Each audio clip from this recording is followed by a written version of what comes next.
is inside. Oh, would you knock on the door for him? Yeah. You a Yankee fan? No.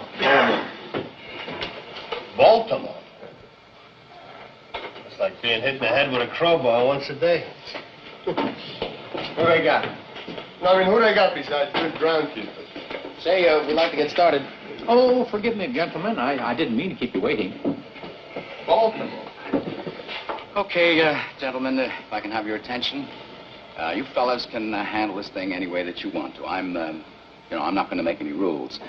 We can, well, discuss it first and then vote on it. That's, of course, that's one way. And, well, we can vote on it right now. Then I think it's customary to take a preliminary vote. Yeah, let's vote. Who knows? Maybe we can all get out of here, huh? Uh-huh. Okay, then I think that, of course, you know that we have a first-degree murder charge here, and if we vote the accused guilty, we've got to send him to the chair. That's mandatory. I think we know that. Yeah, let's see who swear. Okay, anyone doesn't want to vote? Guy with me. Okay, then just remember that this has to be 12-0 either way. That's the law. Okay, are we ready? All those voting guilty, please raise your hands. 1, 2, 3, 4, 5, 6, 7, 8, 9, 10, 11. Okay, that's 11 guilty. Those voting not guilty? 1. Right. 11 guilty, 1 not guilty. Well, now we know where we are. Boy, oh boy, there's always one. So, what are we doing now? I guess we talk. Boy, oh boy. You really think he's innocent? I don't know. I mean, you sat in court with the rest of us. You heard what we did. The kid's a dangerous killer. You could see it.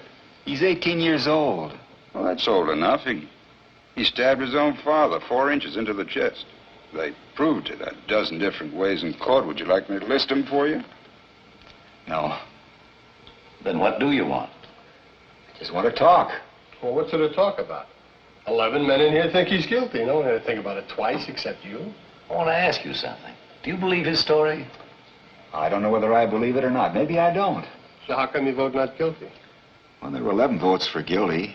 It's not easy to raise my hand and send a boy off to die without talking about it first. Well, now, who says it's easy? No one. Well, just because I voted fast? I honestly think the guy's guilty.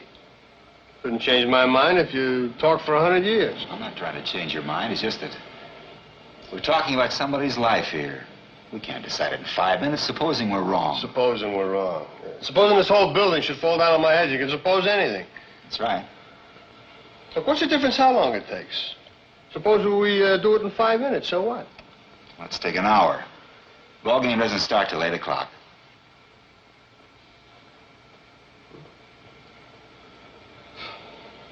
Who's got something to say? I'm willing to sit for an hour. Great. I heard a pretty good story last night. That's not why we're sitting here. All right, then you tell me. What are we sitting here for? I don't know, maybe no reason. Look, this kid's been kicked around all of his life. You know, born in a slum, mother dead since he was 9. He lived for a year and a half in an orphanage when his father was serving a jail term for forgery. It's not a very happy beginning. He's a wild, angry kid, that's all he's ever been. And you know why? Because he's been hit on the head by somebody once a day, every day. He's had a pretty miserable 18 years. I just think we owe him a few words, that's all. I don't mind telling you this, mister. We don't owe him a thing. He got a fair trial, didn't he? What do you think that trial cost? He's lucky he got it. Know what I mean? No. Now, look, we're all grown-ups in here. We heard the facts, didn't we? You're not going to tell me that we're supposed to believe this kid, knowing what he is? Listen, I've lived among them all my life. You can't believe a word they say. You know that. I mean, they're born liars. Only an ignorant man can believe that. Now, listen. Do you think you were born with a monopoly on the truth? I think certain things should be pointed out to this man. Come on, this isn't Sunday. We don't need a sermon. Come on, we have a job to do now. Let's do it. Rice Pops. It's a product I work on at the agency. A breakfast with a built-in bounce. I wrote that line. Very catchy. Yeah. Say, do you mind? Oh, I'm sorry.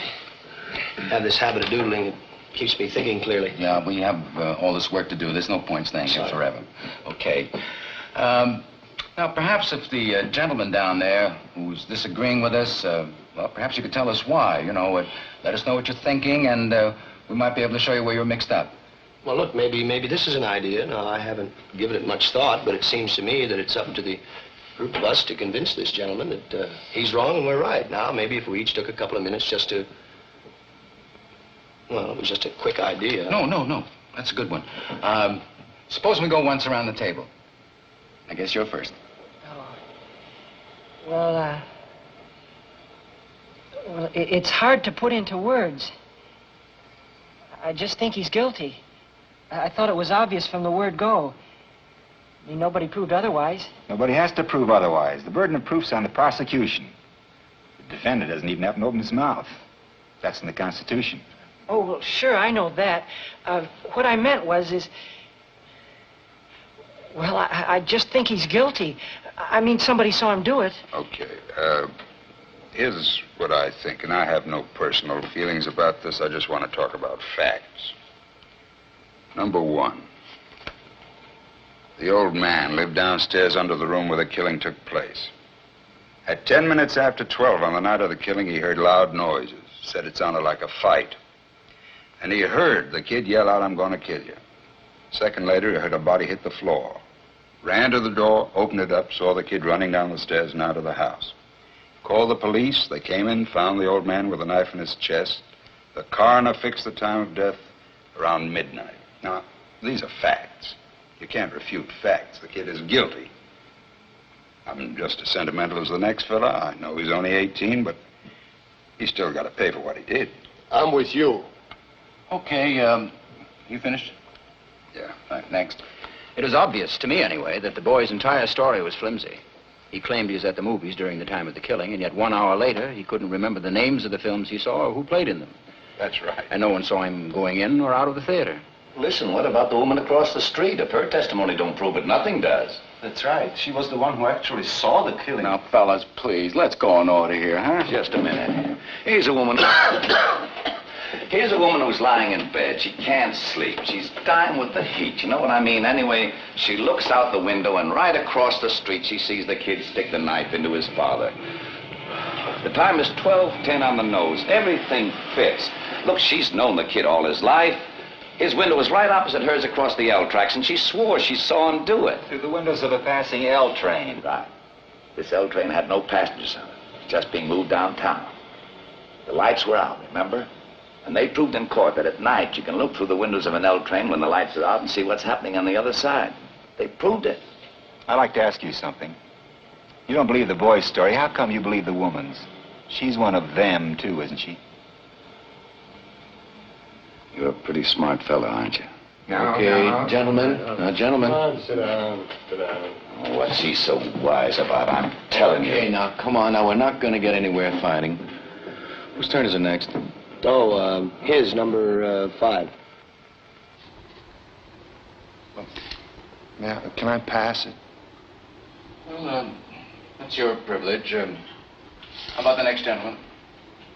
Oh, well, I don't know. I started to be convinced, very early in the case.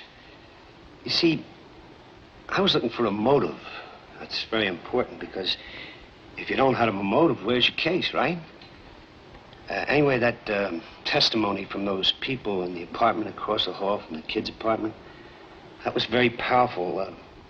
Didn't they say something about a fight, an argument between the old man and his son around about 7 o'clock that night? I mean, I could be wrong, but It was 8 It o'clock. was 8 o'clock, that's right. They heard an argument.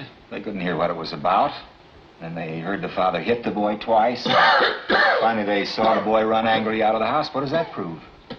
Well, it don't exactly prove anything. It's just part of the Well, you picture. said it provided a motive. And the prosecuting attorney said the same thing. I don't think that was a very strong motive.